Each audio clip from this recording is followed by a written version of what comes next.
Hello, and welcome back to another pen talk. And yes, this is the fourth in my Leonardo series, and certainly not the last, as I have a lot to explore with these beautiful, well-made, great pens. I'm happy to include those in my exploration of the wide world of pens. And yes, this is an amazing resin, an amazing look. I'm just blown away. I really enjoy it on many, many levels. We're going to take this pen apart because I used the tool.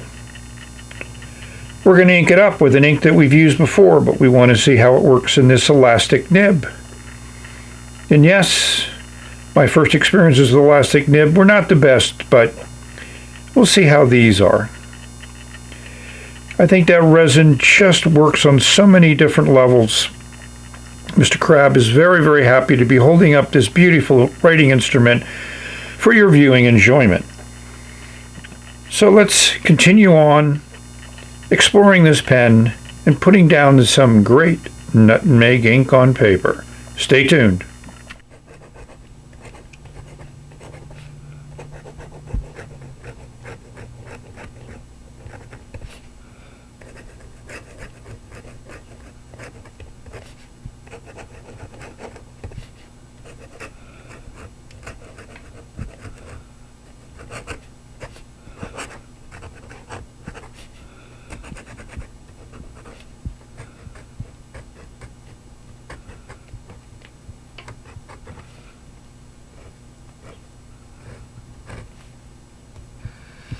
I ask you, viewers, do you know of any other pen manufacturer that has two pens with similar but very different resins in them, portraying these phenomenal color series?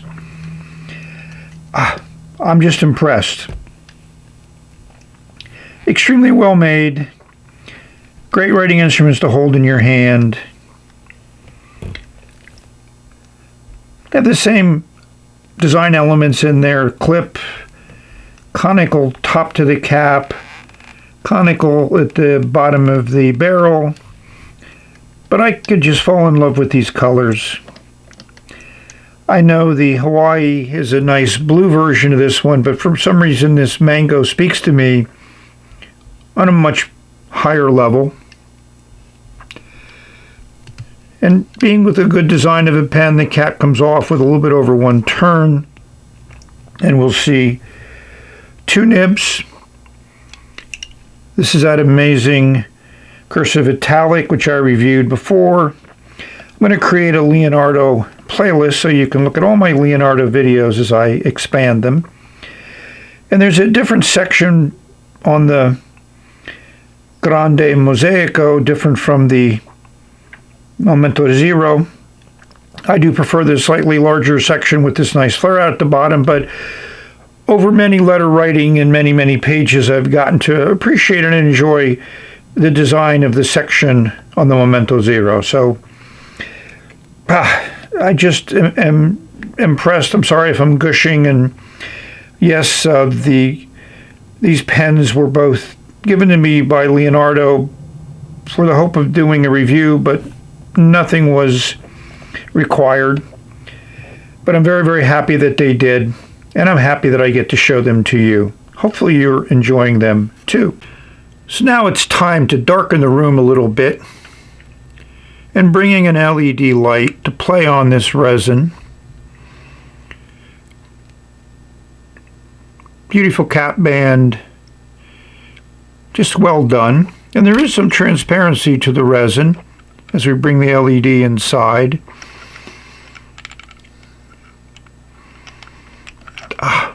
I just can't imagine how much fun it was to make this resin, machine it into a pen.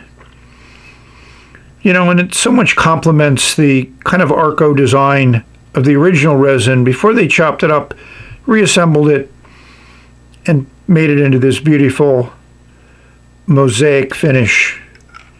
I hope you're appreciating this as much as I do, because I really, really enjoy this pen. So we've come to that critical moment where I'm going to try to disassemble my mango piston filler using the official Leonardo MZG Italiano tool. It's not an inexpensive tool. It's machined stainless steel as best as I can tell. You can see there's a lot of machining marks left on it, but it's the tool, not meant for a beauty contest. Comes with this description, but no idea on how you should use it. Leonardo has 2 videos up on YouTube, both of them showing using this tool to take out a piston. I'll give you the links in my video description. But what you need to do is totally unscrew the blind cap. And you'll notice there's a little notch there in that ring between the blind cap and the barrel. Once this is totally unscrewed, the wrench can slide in there, and you can see I still haven't unscrewed it all the way. It's a tight fit, and that's why the machining was done the way it was done. When the blind cap stops, it's all the way up, and that'll fit in there. And then while it's in those grooves, you use the blind cap to secure it in place. Now here's the tough part. Which way do you turn it? That's why I thought the videos were great. So you turn counterclockwise, or lefty-loosey as some people might say. And it takes a little bit of effort to start it. And I'm going to have to take off the cap so we can grip it a little bit more. Hand strength is not what it used to be. And there we go. So it's just that initial amount of effort required to start the piston unscrewing. Once you do that, it unscrews fairly easily. You can feel the resistance. Its threads are matched up pretty nicely. As you can see, it takes a lot of turns, and then finally the piston comes out. You can see all those fine threads there. There's a loose ring. And there's the piston. So it definitely looks like machined aluminum. Looks like they put some type of lubricant on it. And a very nice silicone 2-ring piston there at the bottom. So that's it. And as you can see, you can turn this even more, and that whole piston comes out. So it's easy to disassemble. I think that white stuff might be also, besides being a lubricant, might be some type of protectant or whatever. So that's the piston taken out. And so if you decide to invest in a tool or machine your own, just keep in mind those little tricks. Lefty-loosey, turn it counterclockwise, make certain the tool is held in place with the blind cap. And that first initial effort to start it unturning is going to take a little bit of effort. So I'm going to put it back together again and ink it up. Hope you enjoyed that little disassembly show. Well, here is the pen reassembled, and I had to watch the video to see how to reassemble it so the blind cap comes all the way down against that ring. So now it works as it did before.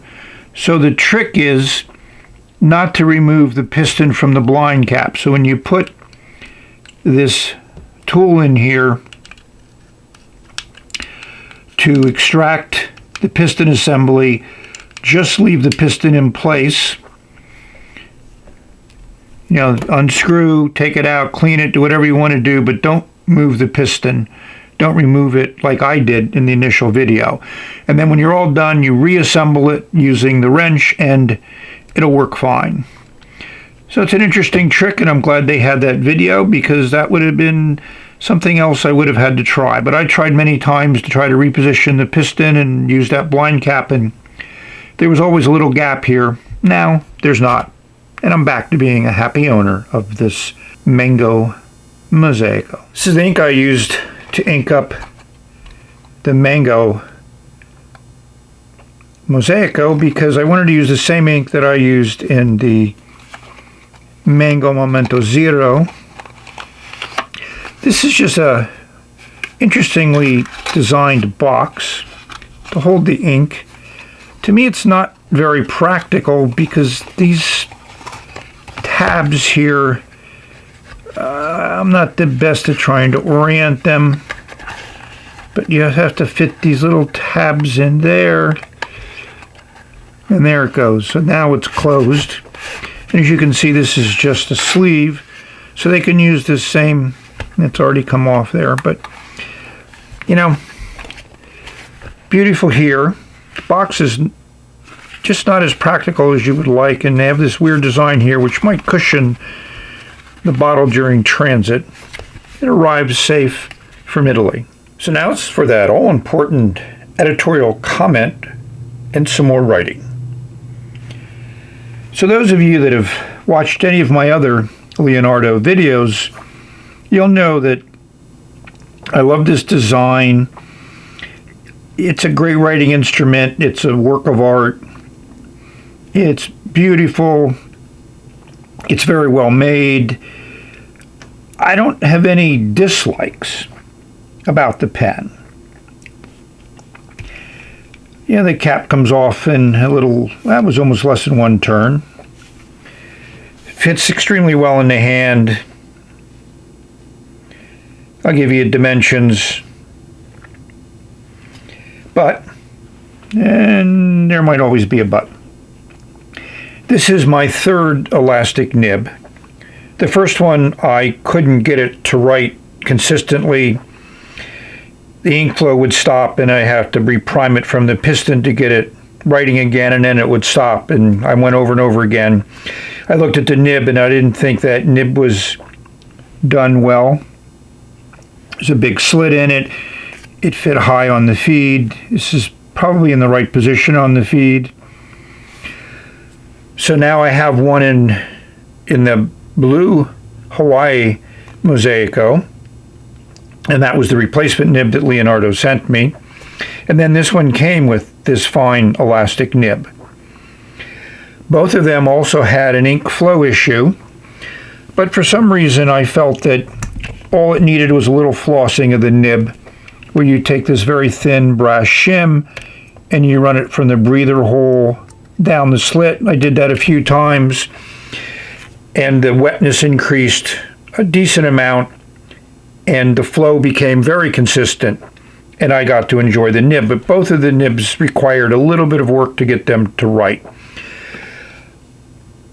I'm not certain why these elastic nibs are not the best. I'm certain other people have inked them up and found them to write great, but I had to do a little work. But to me, fountain pens are like that. This is an Italian pen. It's a work of art. It's not something that you're not going to invest some of your time, emotional energy, physical energy into the writing. The two ground nibs from Leonardo were absolutely perfect right out of the box. They wrote extremely well, consistently, great ink flow. So that's saying that I think just the elastic nib may have some challenges, at least from the ones I've experienced. But does that diminish my love of this pen? Absolutely not. So that's it. I mean, I think I've shown you how this pen looks. So hopefully you can appreciate that. I have a lot of lumens to make the colors really pop. We're actually getting some snow at the end of March here in northern New Jersey. Just some flakes, but something that was predicted. No tennis outside today for me. So let's do some more writing, a little bit more talking about it.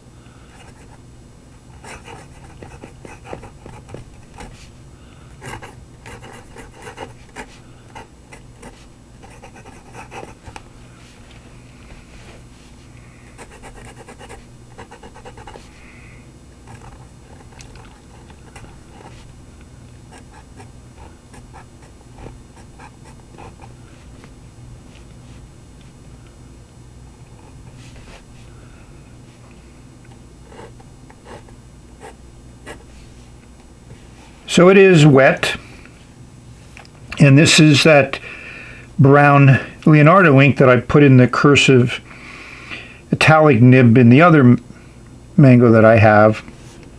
You did see some railroading here, but I did a lot of pretty heavy-duty writing, and it recovered right away. So that's okay. You know, if you push a nib like this, that might happen. It's just a standard plastic feed. But I like the fact that the flow recovered very, very quickly. The issue I had before was it would stop and then it would not start flowing again until I primed that feed. This nib is smooth. And you do hear some feedback.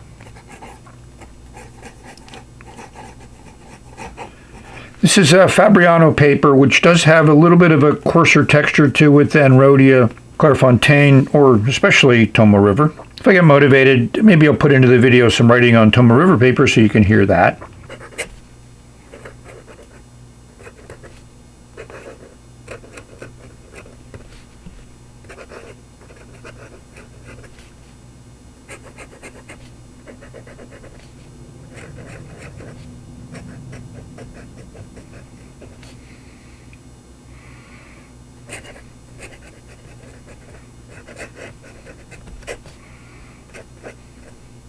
So hope you hear that was a little bit smoother. And paper does make a difference for the feeling of the writing. I use Tomoe River a lot of times for my letters because the paper is very light and it allows me to stuff other things into the letter and stay within the ounce limits. So whatever paper you use, hopefully you enjoy your writing. As you can see, I can get some pretty decent line variation with this elastic nib. So you should know what I rate this pen, because it's a 10. I don't have any other pen that hits all the points that I enjoy about a writing instrument, hits them all perfectly. Balance, feel, look, functionality, keep going, they're all there. And I think if you get a regular nib, you should be fine. I'm certain the gold nibs are excellent, but I'm not kind of willing to spend that extra money.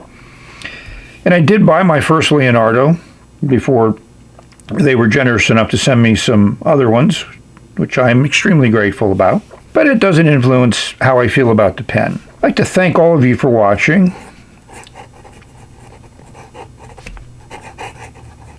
I mean, I enjoy writing with this pen, and this nib is nice. I might do a little bit more smoothing, maybe reduce that feedback a little bit. I certainly don't need to make it any wetter, because that's fine.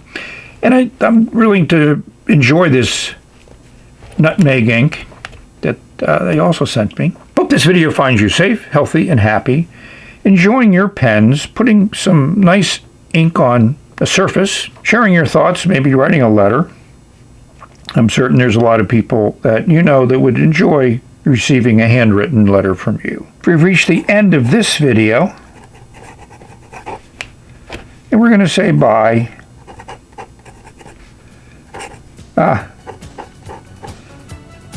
Good job.